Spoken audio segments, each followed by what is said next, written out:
So you probably clicked on this video because you want to move abroad, but you're not sure like how much you should save. And you've seen different numbers and have different answers from different people. Some people say 10,000, some people have moved abroad with no savings and figured it out. But you're essentially indecisive, almost paralyzed on like what you need to do and how much you need to save to move abroad. And that's probably the one thing that's actually holding you back. So in this video, I'm going to break it down how much you need to move and start your dream life abroad. Now, spoiler alert, there isn't any exact number. Like in this video, I'm not going to tell you you can move abroad with $10,000, you can move abroad with $4,000. There isn't really an exact number because everybody's lifestyle is different and every country has a different cost of living. But my goal for this video, by the end of this video, I want to help you, give you the tools to figure out exactly what is your number or how much you particularly need to move abroad. So let me start by introducing myself. My name is Kirsten, and if you're new here, welcome. I have been living abroad for 8 years. I started in Panama, and then I've been living the past 6 years in Spain. And on my channel, I talk about my life in Spain. I share more authentic moments about what it's really like living in Spain, behind the glamour, and zooming into the more simple, and more pleasurable lifestyles and ways of living in Spain. I also like to talk about traveling in Spain and going to different places. And the third thing that I like to talk about on this channel is finances and figuring out your finances so that you can move abroad and live a life that you really want. So I talk about personal financing, everything from budgeting to saving, etc., etc. And so this video, obviously, we're leaning more onto the personal finance. So the first thing that you need to do to figure out how much you need to save to move abroad is get a clear picture on your finances. And so what does that mean? That means understanding exactly how much you're making right now and how much is coming in and how much is going out is the simplest way to think about things. And so how much you're making, what is coming in, what's hitting your bank account, every month or bi-monthly or whatever, and understanding what's going out. So what you're spending on, your expenses, your biggest expenses to your little expenses, to your smallest expenses, the expenses that are necessary versus the expenses that are more luxuries or more for fun. And understanding your habits, but I say all of this because understanding how you are with money, understanding how you manage money is something that's going to follow you even if you moved abroad to a place that has a lower cost of living. If you are someone that's kind of like wishy-washy with your finances or you don't keep track of your finances, the stress that you have, the financial stress that you have here or in your home country, it will follow you if you don't start making some changes. So really understanding how much you have, how much is in your savings already, understanding a full picture of your finances is step one.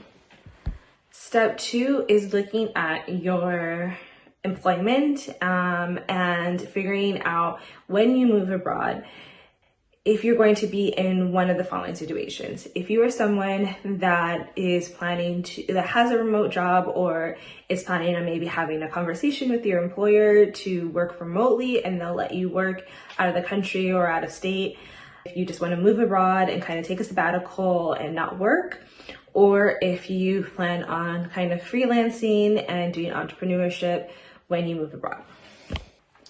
So then step three is figuring out where you want to go and the lifestyle that you want to have there.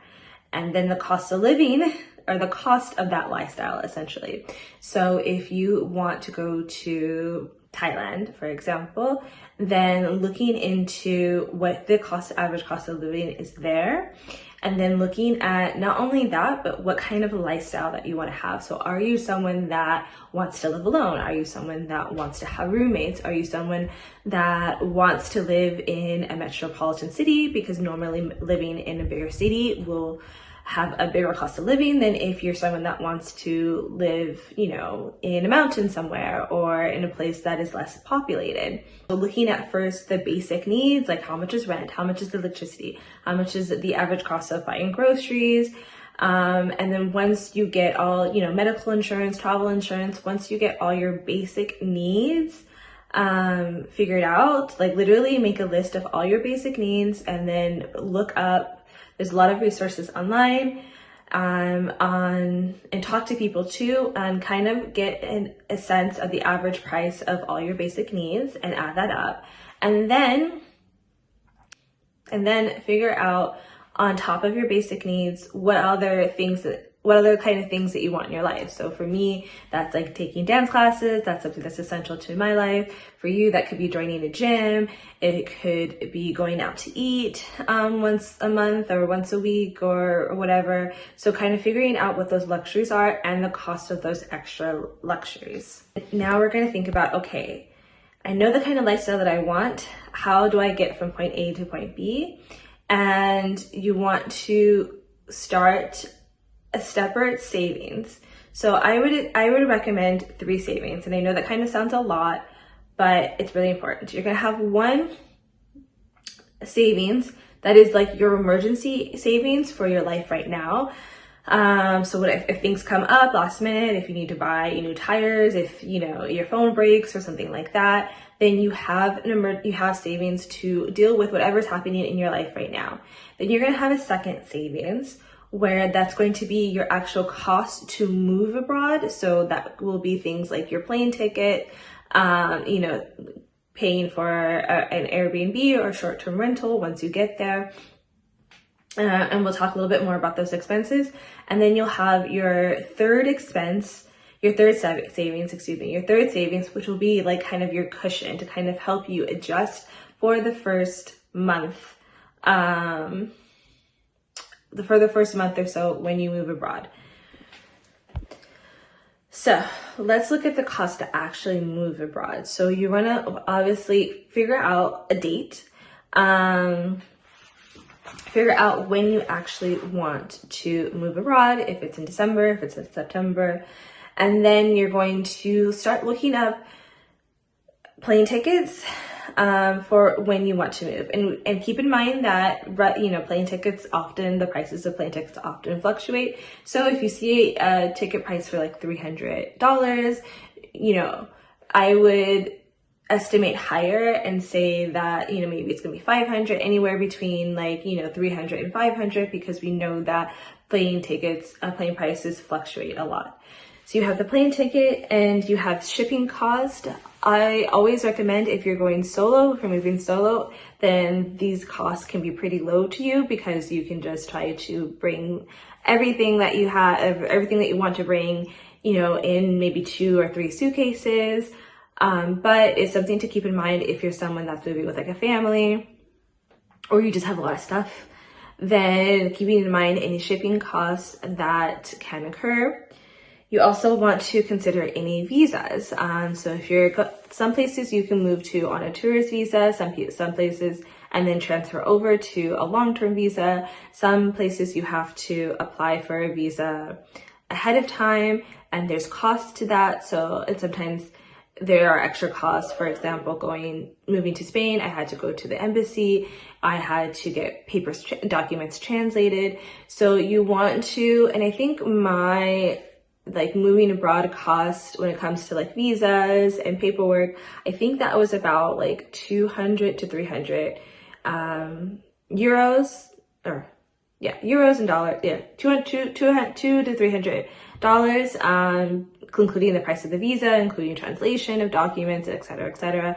So you want to look up if there are any visa requirements. And some countries are very simple and you can just like pay a one-time fee and then you're good for like 6 months. So make sure you always look up the cost of visas. Look up the taxes and who you are paying taxes to know that, you know, if you should be taking out 20% or 10%, or looking up your taxes. Also any insurance and that you plan on getting, travel insurance. And then the last thing you want to look up saving for, the last two things I recommend saving for or is rent. So saving up for, I would say at least 2 weeks of rent. And I would say whatever the 2 weeks of rent costs, I would suggest doubling that, because what has happened to me and what has happened to other people who move abroad is sometimes you get to the place and you realize that it's not a very livable place for you, or it's not a place that you want to stay. And so when you're looking up either if it's an Airbnb or a hotel, make sure that it's something that is for no more than 2 weeks, I would recommend, because you don't want to commit to something when you haven't been in there and you haven't lived there. There are some people that do that. That's just something that I personally don't recommend, because I have experienced this, and I have talked to other friends that have experienced where they've moved to places where there was mold. They moved to places where it was so loud and noisy they couldn't sleep. They moved to places where it was broken, like things were broken. So it's never a good idea, in my opinion, in my personal experience, to commit to living in a place for longer than 2 weeks. Now, if you get there and you love it and you want to extend your stay, I think that's great. But I would suggest planning for 2 weeks, a 2 week stay maximum, and then having some money saved to then move to a new place. And again, so that goes back to the research that you did earlier of looking at the cost of living and the average cost of rent, and making sure that you have that amount saved, possibly plus a down payment, so that when you find a place that you like, you have the money set aside and you can move right away. The last thing that I want to mention is a miscellaneous savings. And so saving up for the unexpected. So you might have to take a taxi somewhere. You might have to upgrade your room or change rooms. You might have to, maybe you get to a place and the oven isn't working, so you have to eat out. So always putting aside extra money so that you can deal with the unexpected. So I know I threw a lot of information at you and you're probably kind of like, okay, this feels overwhelming, and that's okay. Take a deep breath and let's just break down, let's review figuring out how much we need to save to move abroad. So there's about 6 things to save for, and with those 6 things, you're going to make a list of those 6 things, put an estimate number, always estimate a little bit higher because price is always fluctuating, and then add up that total, and that total becomes your number, your savings goal of how much you need to move abroad.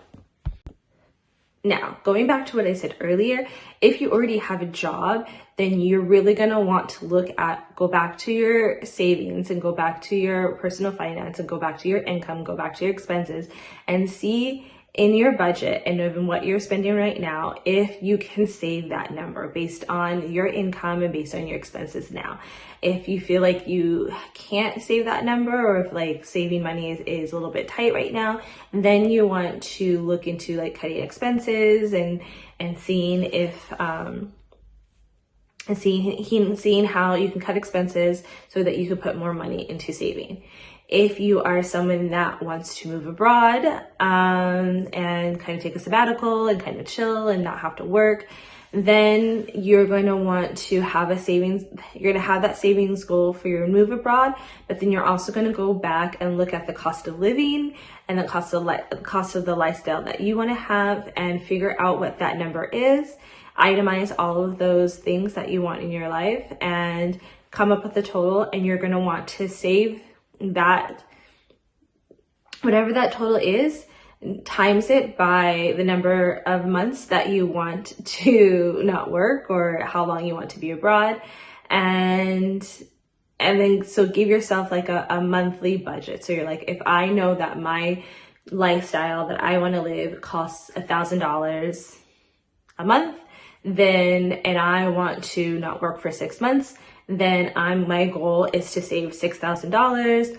plus any other additional cost of like moving, so that I can live abroad for 6 months and not work.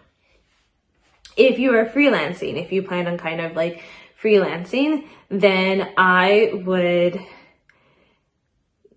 before you move, I would save up that initial like moving abroad cost, you know, so the plane ticket, for those 2 weeks, the first 2 weeks there, insurance, save that number first before you move. And then I would look at where you want to move, look at what your basic needs are. So that rent, groceries, medical, if you have prescriptions, look at what your basic needs are in the country that you want to move to. And I would save up whatever that cost is for the month, your basic needs for a month. I would save that number before you move as well. So that way, when you get there, you can spend that first month focusing on building your business, and getting clients and generating income, versus getting there and getting to a new country and kind of panicking and kind of figuring out like, oh, I got to make money, like I got to make rent, I got to do this. If you already come with a good amount of savings, then you can pay for the month, you can pay for your necessities, and then focus on growing your business and slowly adding extra expenses. So I know that was a lot of information, and I hope that made sense to you. If it did and you have figured out your number, definitely leave a comment and let me know what your moving abroad number is. And if there were any topics that I touched upon in this video that you would like me to go further into detail about, or explain a little bit more, or even clarify, definitely let me know in the comments. And yeah, I'm going to leave you with that, and I hope to see you in the next video.